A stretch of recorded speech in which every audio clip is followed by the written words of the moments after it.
మా అలా చేత్తో చెక్కేస్తున్నావు, మరి కంద దురద వస్తుంది అన్నారు కదా, ఏమైనా రాసుకున్నావా? ఏం రాసుకోలేదు, ఆయిల్ ఏం రాసుకోలేదమ్మా. అంటే దురద వస్తుందని ఏం పెద్ద రాదని నేను అనుకుంటున్నాను. ఇప్పుడు సర్లేదు టెస్ట్ చేద్దాం అసలు ఎంతవరకు దురద వస్తుందా అని చెప్పేసి ఆయిల్ కూడా రాసుకోకుండా చెక్కేస్తున్నాను. ఏంటి ఎక్స్పెరిమెంట్ చేస్తున్నావు ఏంటి? ఎక్స్పెరిమెంట్ అనుకోవాలి, ఎందుకంటే కొంతమంది దురద రాదు అంటారు, ఏం పర్వాలేదు అంటారు. కొంతమంది ఏమో దురద వస్తుంది కంపల్సరీ రాసుకోవాలి అంటారు. అసలు వస్తుందా లేదా అని నేను ఇప్పుడు టెస్ట్ చేస్తున్నాను.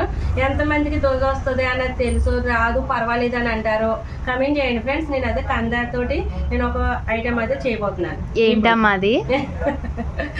అదేంటో చెప్పుకోండి. నాకు తెలుసుగా. నీకు తెలిస్తే చెప్పు, తర్వాత ఇప్పుడు కాదు, ఇందులో కాదు. అంటే చాలా సార్లు నుంచి అడుగుతున్నారు కదా లైవ్ కి వచ్చి చెయ్యండి ఆంటీ చెయ్యండి ఆంటీ అని. ఒక ఐటమ్ చేయబోతున్నానండి కందతోటి. కాకపోతే నేను దురద కోసం అయితే అడుగుతున్నాను. ఇప్పుడు నేను ఆయిల్ ఏం రాసుకోలేదు అసలు. ఇప్పుడు దురద వస్తుందా లేదా అన్నది చూడాలి, నా పరిస్థితి ఏంటో అన్నది ఇప్పుడు. సరే అండి, అది కామెంట్ చేయండి తప్పకుండా.